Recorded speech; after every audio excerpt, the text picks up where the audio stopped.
Hi, welcome to Forensic Educational Series. I'm Mike McCutcheon, and today we're going to learn how to take casting impressions of tire and foot impressions.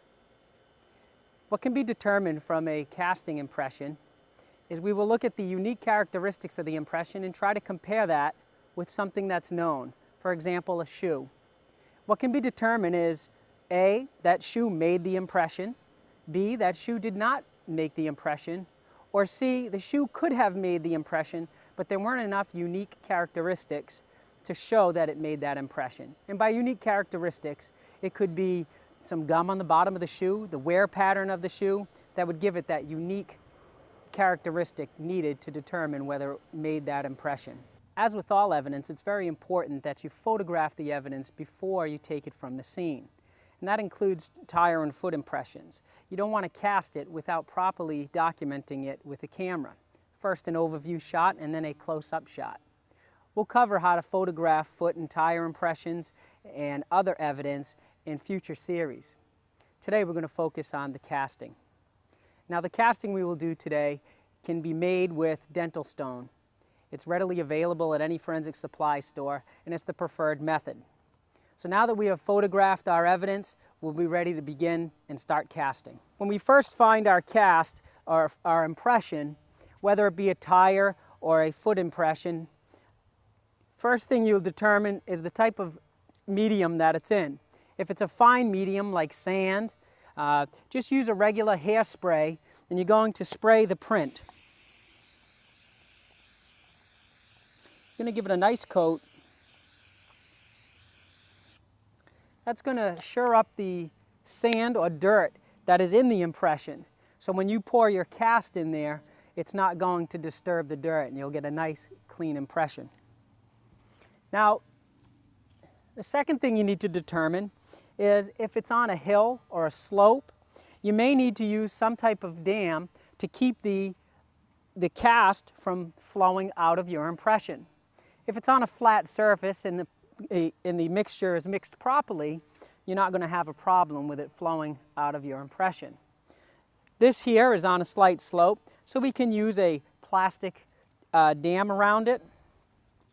They sell metal dams that are rigid, or you could just use a piece of cardboard or anything else that you have. So we're going to take our dam and place it around our impression, being careful not to disturb the impression itself. A foot impression will most likely take about 2 pounds of dental stone. That'll give you a good casting of the impression, and it won't be too thin. If you try to spread it out, when it dries, it'll be very fragile because it's not quite thick enough to handle, and it'll be about the thickness of a plate, and you don't want that. So we have our dental stone. Now, depending on the budget you have, you can buy pre-mixed 2-pound bags of dental stone, or you can buy a 50-pound bag and make your own. So we have our 2 pounds of dry dental stone, and we're going to add water to it.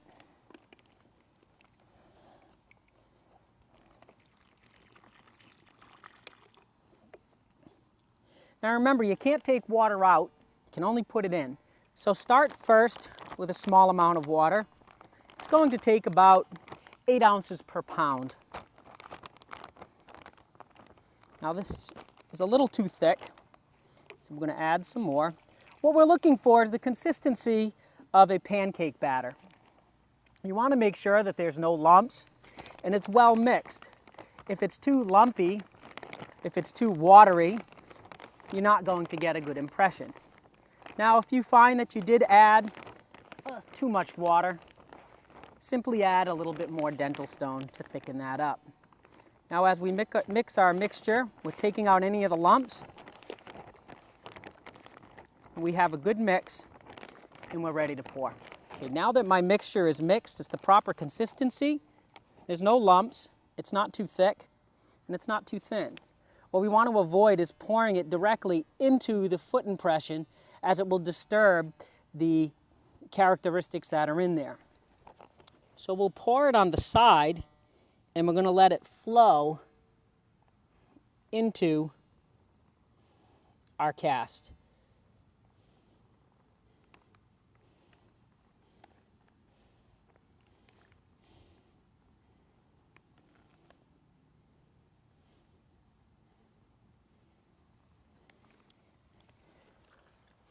Now that's going to start to harden immediately. After about 30 minutes, it will be ready to take from the ground. It won't be ready to fully scrape away the dirt and the stuff that's stuck to it. After about 15 minutes, you can take a stick and put your initials on the top or a case number if it's for a crime. So we're going to come back here in about 30 minutes and see how we did. So we've been waiting now about 10, 15 minutes. You can see the consistency of it is, it's still damp. We're going to just put our initials in it.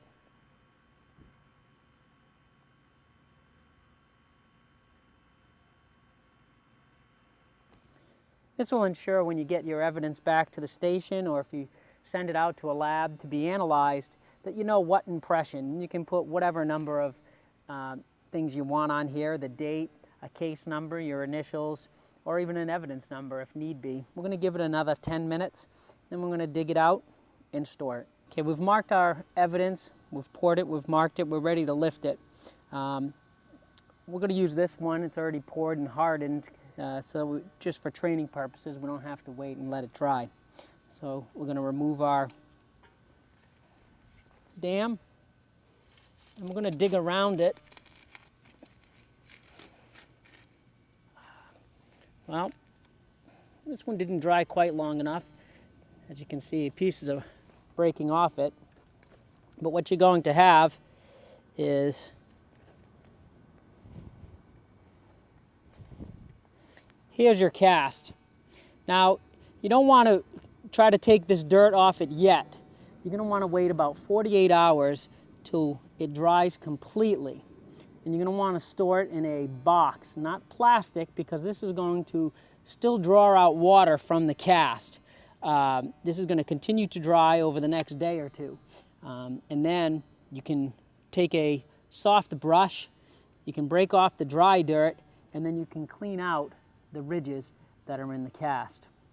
So now we've pulled our cast, we've let it dry sufficiently over the last 2 days. We've brushed it off with a brush. And you can see between the known sample and the sample that we cast, some things you can see all the way down to the 41 for the shoe size in the middle. Up on the top, on the known, there's an EPR. You can see the E and the R on the cast.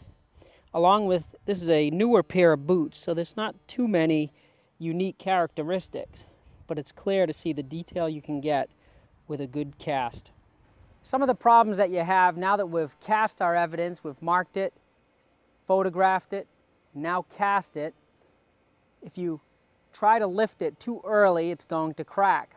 That's what happened here as we tried to lift it too early and it cracked.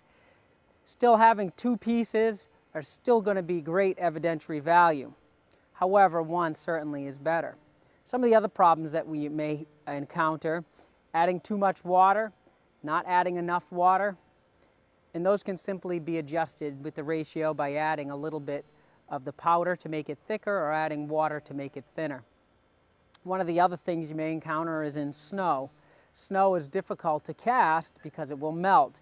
What you're going to want to do is spray it with a product called snow wax, or you could spray it with spray paint if you didn't have snow wax. The snow wax will work better, and again, it's available in any forensic supply company. If you're going to do a tire tread, you do the same steps that we took to cast our footprint today. The only difference would be is you want to make sure you cast the entire rotation of the tire. So that may be a few feet. When you cast a tire, you're going to do it in 1 foot sections. Again, because if they're too long, they're going to be fragile and they'll break. If they're too short, you're going to have too many. So about 1 foot sections for the entire rotation of the tire. That concludes our training for today on casting. Stay tuned for further episodes in this series to learn about different techniques on processing different types of evidence. Thank you.